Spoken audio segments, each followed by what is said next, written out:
नमस्कार, मैं हूं आपके साथ अनुष्का और आप देख रहे हैं न्यूज समाचार जनता की आवाज। आइए रुख करते हैं आज की खास खबरों की ओर। 20 दिन बाद कोलकाता केस ने पकड़वाया बड़ा रैकेट। सामने आए ऐसे नाम और सबूत सुन हिल गई सीबीआई। दरिंदों ने डॉक्टर बेटी के साथ जो किया सुनकर आपका भी खून खौल जाएगा, आपकी भी रूह कांप जाएगी। अदालत में दरिंदे संजय रॉय के बयान और पॉलीग्राफ टेस्ट से साफ हो गया है कि कोलकाता अस्पताल कांड में एक से ज्यादा लोग शामिल थे। दरिंदे संजय ने गलती से एक ऐसा बयान दे दिया है जिससे यह कंफर्म हो गया है कि डॉक्टर बिटिया के साथ हुए कांड में संजय रॉय अकेला नहीं था, बल्कि हॉस्पिटल के कई बड़े नाम शामिल हैं। अब सीबीआई का शक हकीकत में बदलने लगा है।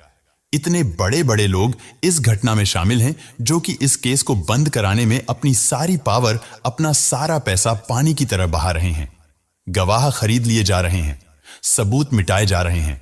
जहां वारदात हुई थी वहां रिनोवेशन के नाम पर सारे के सारे सबूत खत्म कर दिए गए। सीसीटीवी कैमरों से भी छेड़छाड़ की गई, लेकिन इन सब के बावजूद भी अब सीबीआई के हाथ एक बड़ा सबूत लग गया है। अब यह साफ होने लगा है कि डॉक्टर बेटी के साथ दरिंदगी में तकरीबन 7 लोग शामिल थे। इस भयंकर खुलासे में बताया गया कि करीब 7 लोगों ने शराब पीकर पीड़िता के हाथ को कसकर पकड़ा, उसे मारा पीटा और उसके साथ गलत काम किया। खुलासे में यह भी दावा किया गया कि 7 लोगों में से 2 ने महिला की टांग पकड़कर जरा संध की तरह अलग कर दी, लेकिन यह तो कुछ भी नहीं है। आगे ऐसे ऐसे खुलासे हुए जिसके बाद यह साफ हो गया कि यह काम अकेले संजय रॉय का नहीं था, बल्कि इसमें कई लोग शामिल हैं। अब प्रिंसिपल संदीप घोष समेत 7 लोगों का बचना नामुमकिन है।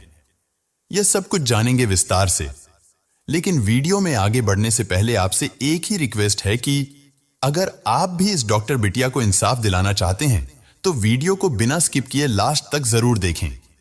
डॉक्टर बेटी के लिए, उस बेचारी बिटिया के न्याय के लिए कमेंट बॉक्स में एक बार justice for Kolkata female doctor जरूर लिख दें। दोस्तों, कोलकाता में डॉक्टर बेटी के साथ हुए दुष्कर्म को लगभग 20 दिन हो चुके हैं, लेकिन अभी भी डॉक्टर बिटिया को इंसाफ नहीं मिला। अभी भी उन दरिंदों को फांसी नहीं हुई। कुछ तो जेल में हैं और कुछ लोग आजादी से घूम रहे हैं। दोस्तों, अदालत में दरिंदे संजय रॉय ने वो कबूल कर लिया है जिसके इंतजार में पूरा देश था। पूरे भारत को यह पता था कि यह काम एक बंदे का नहीं है, और यह संदेह अब हकीकत में बदलते हुए दिख रहा है। इस में कोई एक नहीं, बल्कि तकरीबन 7 लोग शामिल हैं, और सब कुछ पूरी प्लानिंग से किया गया था।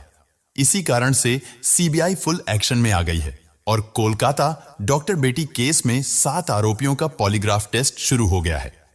उधर सीबीआई के अनुसार बिना दरवाजे वाले सेमिनार हॉल में डॉक्टर बेटी के साथ जो हुआ, उस बिटिया की चीख किसी को सुनाई क्यों नहीं दी। अब सीबीआई यह जानने की कोशिश कर रही है कि अपराध को बिना किसी बाधा के कैसे अंजाम दिया गया। क्या कोई व्यक्ति सेमिनार हॉल के बाहर निगरानी कर रहा था? सीबीआई यह भी देख रही है कि सेमिनार हॉल से कोई चीख या फिर शोर क्यों नहीं सुनाई दिया।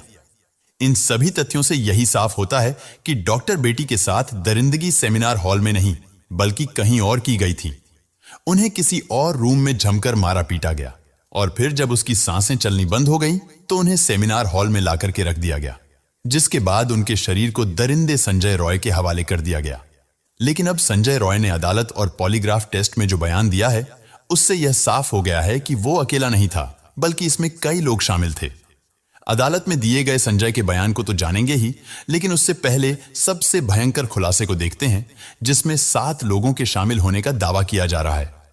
दरअसल सोशल मीडिया पर एक पोस्ट में दावा किया गया है कि कोलकाता के आरजीकर मेडिकल कॉलेज और अस्पताल में हुए डॉक्टर बेटी की हत्या संजय रॉय ने नहीं, बल्कि अस्पताल के साथ ट्रेनी डॉक्टर ने की थी, और इन सब में अस्पताल का प्रिंसिपल भी शामिल है।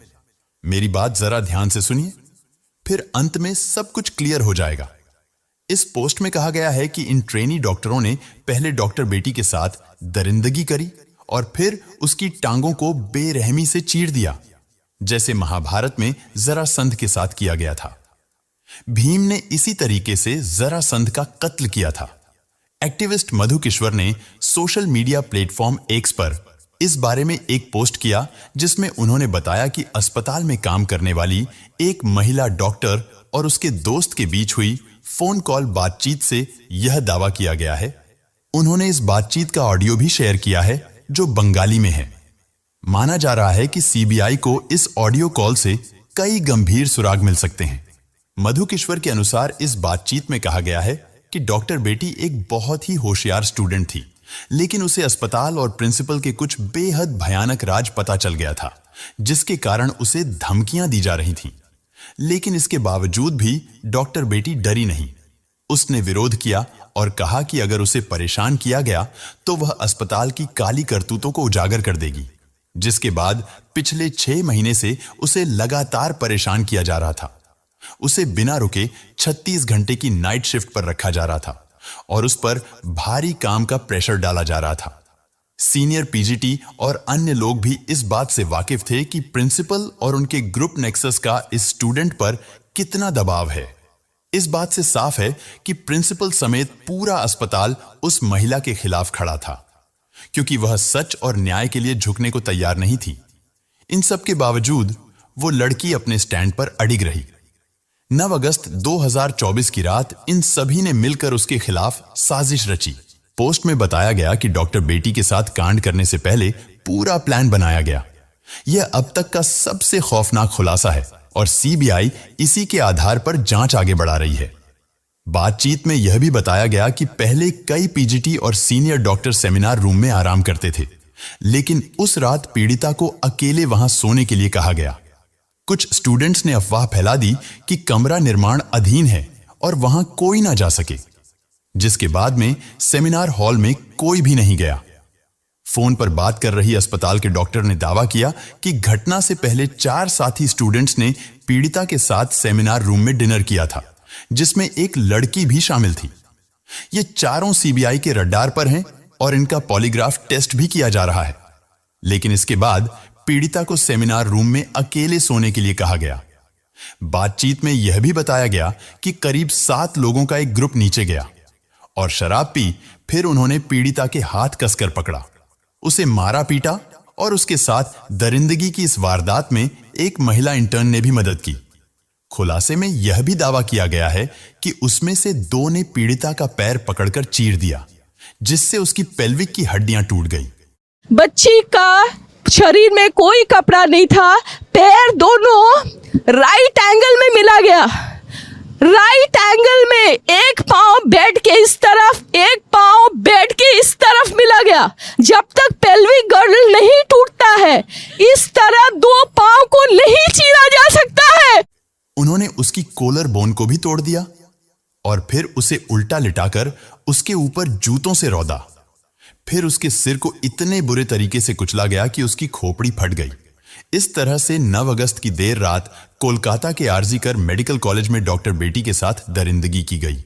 देखिए, अगर ये सभी बातें सच हैं तो फिर सीबीआई को इन 7 लोगों के खिलाफ सबूत जरूर मिलेंगे और संजय रॉय के साथ इन 7 को भी कड़ी से कड़ी सजा मिलेगी। इसके बाद जब ये सभी लोग वारदात को अंजाम देकर सीढ़ियों से नीचे उतर रहे थे तो संजय रॉय को देखा, जो ग्रुप डी के दूसरे कर्मचारियों के साथ शराब पी रहा था। इन डॉक्टरों ने संजय से कहा कि सेमिनार रूम में जाओ, वहां तुम्हारे लिए एक लड़की है।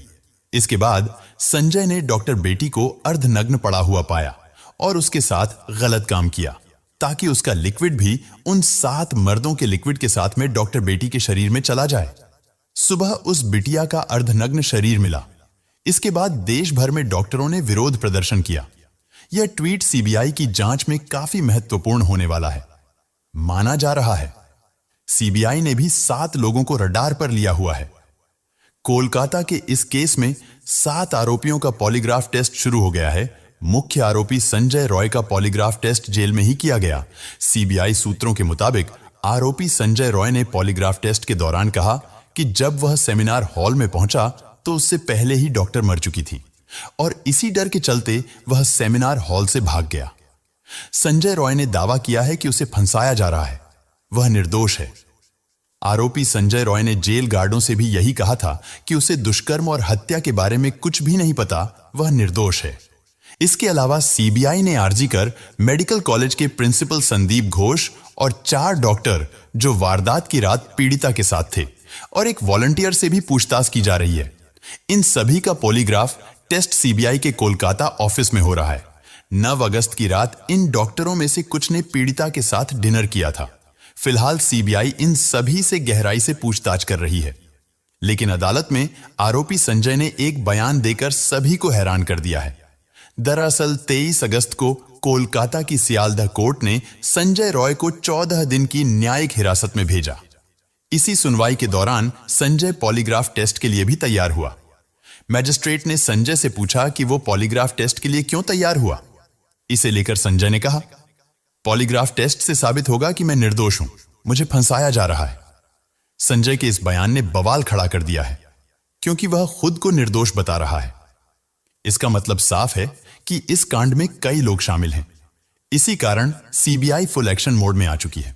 सीबीआई का मकसद इन कर्मचारियों के बयान को जांचना है, क्योंकि सीबीआई बाकी मेडिकल रिपोर्ट्स जैसे कि पीड़िता के शरीर से लिए गए बाकी सबूतों को सीधे तौर पर घटना से जोड़ने में नाकाम रही है।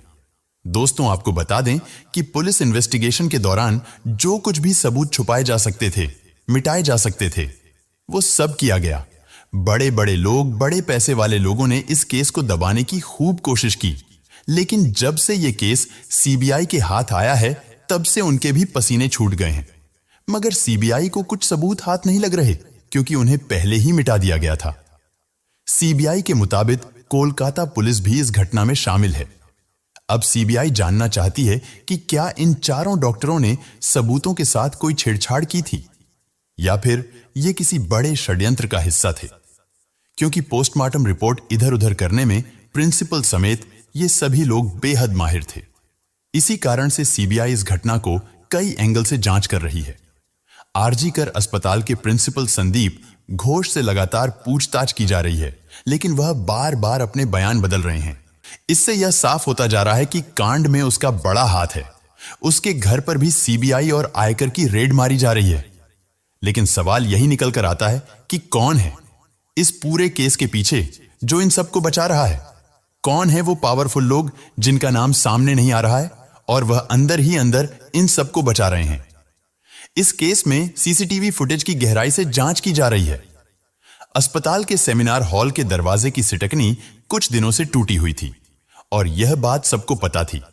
इसी कारण जब डॉक्टर रात 2 बजे से 3 बजे के बीच में सेमिनार हॉल में गई तो दरवाजा बंद नहीं कर पाई।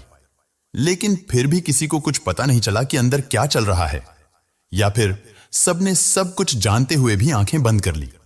सीबीआई यह भी जानना चाहती है कि सेमिनार हॉल से कोई चीख क्यों नहीं आई, जबकि सेमिनार हॉल साउंड प्रूफ भी नहीं है। आपको बता दें कि आरजी कर अस्पताल में अश्लीलता का धंधा चलने का आरोप लगा है।